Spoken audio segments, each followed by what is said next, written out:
नालायक मुस्लिम समाजाबद्दल अपशब्द वापरून हे जिहादी लांडे जाणीवपूर्वक खोटे आरोप करतात। हिंदू भाइयों का इस्तेमाल कर फिर से एक बार सत्ता में आकर लोगों को नुकसान पहुंचाना चाहते हैं। आधी मुसलमानांच्या मनात खुपते मित्रांनो, आपण लक्षात की नई जिंदगी असेल किंवा शहरातले शास्त्रीनगरसारखे भाग असतील, जवळपास 50,000 बांगलादेशींनी या ठिकाणी घुसखोरी केलेला आहे। उद्या देवेंद्र कोटे, शायद मुझे ऐसा लगता है कि वही 50,000 लोगों को लाकर यहाँ पर बसाया हुआ है। पत्नीसाठी 1 लाख रुपये मिळणार, एका मुसलमानाला 4 पत्नीसाठी 4 लाख रुपये मिळणार, म्हणजे पुन्हा यांचं मुसलमानांवरचं प्रेम जागा होणार आहे। मुस्लिम आणि हिंदू समाजामध्ये तेढ निर्माण करण्याच्या उद्देशाने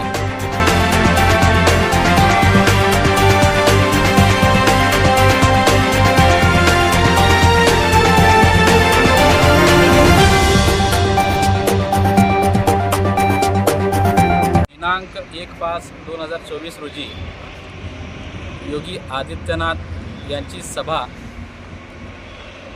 वल्याड ग्राउंड कर्णिकनगर येथे होत असताना त्यामध्ये एक भाजप प्रवेश केलेला कुत्रा, त्याचं नाव मला घ्यायला नको इच्छितो,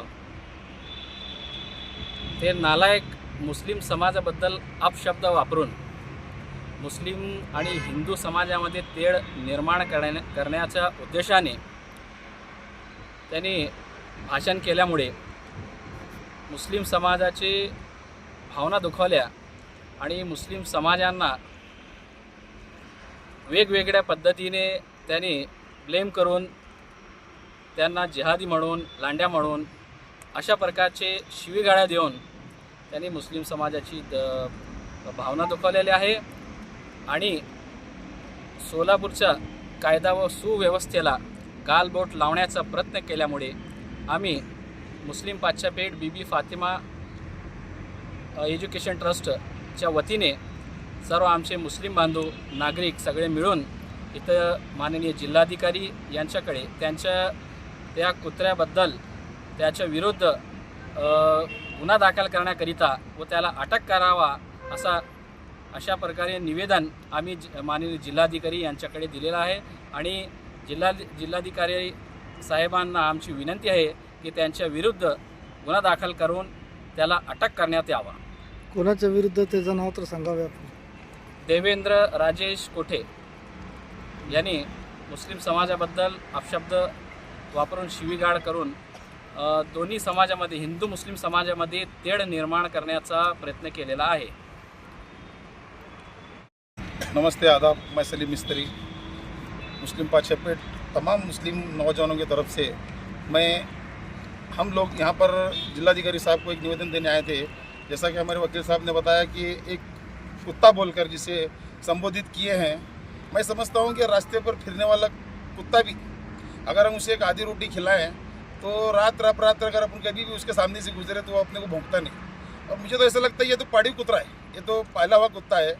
तो मैं महेश कोटे साहब को ये बोलना चाहता हूँ कि हम मुस्लिम समाज के भाई ने कहा था कि इसका डीएनए चेक किया जाए, और मुझे भी ऐसा लगता है इसका डीएनए चेक किया जाए, क्योंकि जैसा अंग्रेज़ों के ज़माने में फूट डालो और हुकूमत करो जो उनकी योजना थी और जो पॉलिसी थी, उसी पॉलिसी के तहत बीजेपी दो समाज के बीच में तेढ़ निर्माण कर वोटों का ध्रुवीकरण कर फिर से एक बार सत्ता में आना चाहती है, और लोगों का इस्तेमाल कर और महंगाई और इन्फ्लेशन और इकोनॉमी को और बेरोज़गारी को बढ़ाना चाहती है।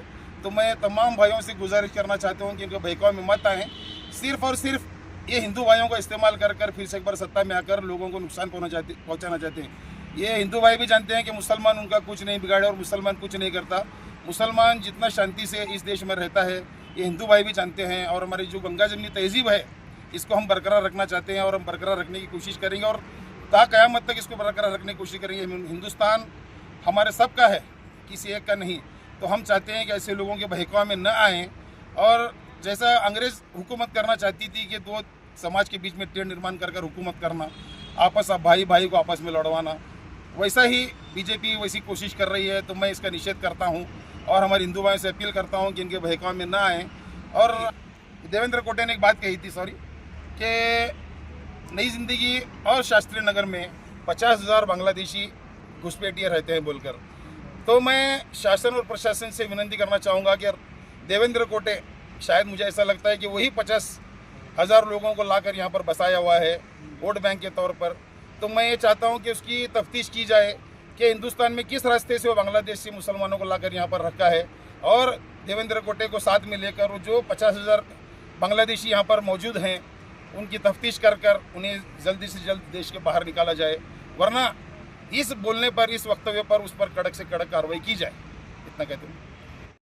और जैसा कि सब शोलापुरवासी जानते हैं कि विष्णुमत तात्या कोटे और महेश कोटे और यहाँ तक कि राजेश कोटे किस पार्टी से निकले हैं और देवेंद्र कोटे किस पार्टी से निकले हैं, तो ये सब शहरवासी जानते हैं इनकी क्या हालत थी, क्या नहीं, और कांग्रेस ने इनको कितना बड़ा बनाया है, ये सब शहरवासी जानते हैं। तो इन्होंने राष्ट्रवादी से शिवसेना में, शिवसेना से बीजेपी में जाकर और ये जताना चाहते हैं कि MIM कांग्रेस को सपोर्ट कर रही है। इसका मतलब कांग्रेस ना कुछ भी नहीं कर सकती, बेकार है, इनका ऐसा बोलना है। तो मैं कांग्रेस वासियों से भी कहना चाहूँगा कि कैसे लोगों को आप पाले थे, आप कुछ समझदार हैं, और ऐसे लोगों पर विश्वास न करते हुए, वोटों का ध्रुवीकरण न करते हुए एक अच्छे कार्यकर्ता जो हैं हमारे प्रणिधिताई शिंदे, इनको भारी सशक्त चुनकर